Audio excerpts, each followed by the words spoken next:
Tri-County Transmission Auto Repair. She was slipping halfway on the trip down to Tampa for the RV show, and it don't look good. The guy's out chesting it right now. Well, hey guys, we made it back. Yeah, the transmission repair. Get yourself a good, honest mechanic. The guys were great. It happened Monday. No, that was Tuesday. But man, they jumped on it.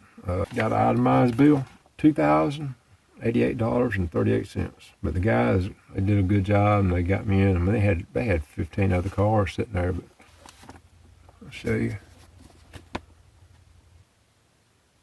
Tri-County Transmission. Got any questions, just send us an email.